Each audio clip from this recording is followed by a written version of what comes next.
So the epic clash that took place on Thursday was the Premier League clash between Chelsea Football Club and Manchester United. And this game can be summarized by just one player, and that is Cole Palmer.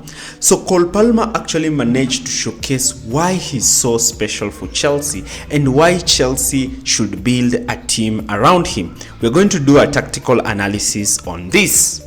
Now, Chelsea Football Club lined up in a 4-2-3-1 formation, their default formation, with Mykhailo Mudryk starting ahead of Raheem Sterling and Cole Palmer starting down the right. But this system usually shifted to something like around a 2-3-5, with Cole Palmer dropping in the right half space, allowing Malo Gusto to advance forward while Cucurella tucks in. Manchester United, on the other hand, lined up in a 4-2-3-1 formation. This system was quite flexible, with Manchester United inverting both of their midfielders in this game, looking to try to overload Chelsea, especially in the middle parts of the pitch, making this quite devastating for Chelsea to try and progress through. Now, before we even begin our analysis, I want to continue emphasizing our new partner, and that is BetWinner. Kindly check the link in the description area below to go and download BetWinner app, as well as try to go to their site. You'll get favorable odds, favorable predictions that will be able to make you make money while you're enjoying the great sport of football. They actually offer better odds compared to other sites, and their payouts are quite prompt and quite well. They can actually pay out in many different forms. Check in the link in the description area below. Now, before we even begin our analysis, do not forget to like, share and subscribe to our channel for more videos like this. And our first phase of analysis is Chelsea Football Club. We're going to look at how Chelsea Football Club arrange themselves in possession and out of possession, and what we actually saw Chelsea employ that made them so formidable.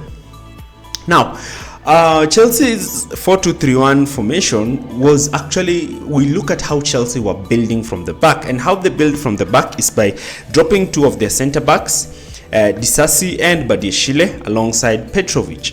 And what we saw is that Chelsea were actually, Manchester United were actually pressing Chelsea in quite a unique way, in a 4-1-4-1 structure. And this was quite interesting, because using this system, Manchester United will use two midfielders to try and overload Chelsea, and use Højlund to shift the ball from one side of the pitch to another, while using Bruno Fernandes and Mainu to try and cover both Enzo Fernandez and Moises Caicedo. But this is where problems started to come for Manchester United. You can see here, Højlund has already cut the pass back to Petrovic, and he's forcing Disasi to play the ball wide, where Garnacho can actually effectively press Disasi. Here again, you can see the 4-1-4-1 structure, with Højlund leading the line, the four midfielders behind him to try and cover Chelsea's fullbacks and Chelsea's midfielders. But Chelsea had a remarkable plan, and that was Cole Palmer. So Cole Palmer would drop deep in these pockets of spaces from the right wing position and receive the ball directly from Disasi, allowing the man-marking system employed by Man United be useless. The easy pass to Gusto would see Manchester United effect a touchline press, but Gusto sometimes was able to dribble past Garnacho and actually progress with the ball higher up the pitch. But the main problem that Manchester United faced in this position was constantly the position of Cole Palmer. Cole Palmer's position in this game was quite unique, because rather than playing as an out-and-out winger in this position, we actually saw Cole Palmer employing a more different kind of approach during build-up. So Cole Palmer would start down the right, but he would come in midfield so that they could form that box midfield against Casemiro. And this box-shaped midfield will free up Malo Gusto to actually start high and wide, enabling him to effectively have the upper hand against Garnacho. And now Palmer will drop deep, receive the ball, and once he would have received the ball, Gusto would have already been ahead of him, ready to attack that space in behind Dalot. And this was creating a lot of problems for Manchester United, and that's why Chelsea were quite dangerous down the right. Now, Palmer getting this time and space on the ball actually made him to create those transition moments for Chelsea, and this enabled Chelsea to play through Manchester United until when Chelsea were actually in settled phases of possession. So Chelsea went 2-0 up quite earlier on.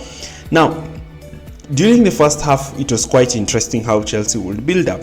And again, I emphasize on Chelsea's structure in possession, and I made videos time and time again of how Pochettino should employ. If Pochettino wants Palmer to play in field and Gallagher to play out wide, then he should be clear on the role of Enzo Fernandez. So sometimes you started to see Enzo Fernandez drifting towards this right hand side to try and create this box, and what happened is that this box would automatically outnumber Manchester United in this build-up structure. But the problem is now Cucurella, who also was hugging the position down the right. Gusto will receive the ball in this position and have runners making runs to attempt to hit across. You can see here Palmer has received the ball in the half space, and now he's attempting to play that ball to Malo Gusto.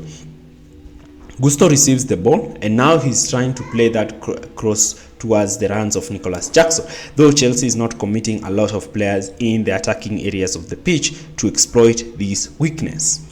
Now, the problem came when Manchester United won these duels, because now Manchester United had a 3v1 overload against Caicedo, and they would easily play over Caicedo, and that's why the game used to look like a ping pong, because they would easily transition from their defensive phase to their attacking phase quite easily, because the midfield of Chelsea was quite negated. You can see here how Manchester United have immediately won the ball, and Garnacho is looking to exploit the space that had previously been occupied by Malo Gusto. And this is because of the way Chelsea arranged themselves in possession. Gusto is slow in tracking back, and you can see that now Caicedo has to shift across to cover this ball. And that's why Bruno Fernandes was able to score the second goal, because they were able to overload and isolate Badiashile and Cucurella down the other side. Now, these situational problems are the teething problems that Mauricio Pochettino has failed to negate. In some instances, Nicolas Jackson will drop in between the lines to receive the ball directly from the midfielders and centre-backs and look to play balls in behind. But actually, Mykhailo Mudryk was the only player who was able to be making those runs in behind to try and make Chelsea create attacking threats through these areas. And but Chelsea were not quite emphatic when it came to this, and when Manchester United would win the ball, they would immediately look to play the balls to Antony, and we saw Antony play a very beautiful pass for Alejandro Garnacho's third goal, because he was able to get at Marc Cucurella, who was not quite trying and looking to try and track back. Now, let's look at Manchester United. So Manchester United was quite unique in the way in which they actually employed their play, and Manchester United will build up with their usual system, whereby they will use one fullback and one centre back, while one centre back will stay deep. Their main aim was to create overloads higher up the pitch and spaces in behind the line, where we will see Bruno Fernandes looking to pick the ball directly from Andre Onana. And when Bruno Fernandes will receive this ball in these kinds of positions, what we will see is that he will look to receive the ball and look to immediately progress with the ball, and that's why Bruno Fernandes had time and space to immediately try to link up play with his teammates. And this was quite interesting phenomenon employed by Manchester United, especially during their build-up structure. So Chelsea decided to sit in a deep 4-4-2 block, and Manchester United's tactics, especially when they scored their first goal, they decided to stand now settling in the game and trying to dominate possession. And this was aided by Kobbie Mainoo and Casemiro, actually with Kobbie Mainoo pushing slightly forward. And this was aided by both midfielders dropping deep to occupy those half-space channels. And this was both Wan-Bissaka and Dalot coming in field to play alongside Casemiro. And now Manchester United control the center of the park, but the problem is both fullbacks are not quite adventurous and quite progressive with the ball. And this saw Mainoo dropping deeper and Wan-Bissaka looking to try to make that right hand side overload, and of which Wan-Bissaka is not quite great in making these runs in behind the fullback and the center backs. And this is generally the general play that Manchester United employed. So Pochettino is quite lucky that Cole Palmer managed to actually give him a breather in that game, because again, Mauricio Pochettino's inability to coach a team out of possession and make Chelsea solid when in possession showcased itself in this game, with Chelsea's midfield constantly be getting torn apart. Erik ten Hag, on the other hand, also put himself in a lot of danger, because now questions are being asked on whether he's the right man to take Manchester United forward, because the midfield problem is still with Manchester United, giving Manchester United a lot of problems when they are trying to progress with the ball forward. Now, the question is Mauricio Pochettino ready, and is he well in a pole position to actually rectify the mess that is Chelsea without the ball? Looking at the game yesterday, they lost to Sheffield United because of the same problems. If you've enjoyed this video, do not forget to like, share and subscribe. Thanks for watching.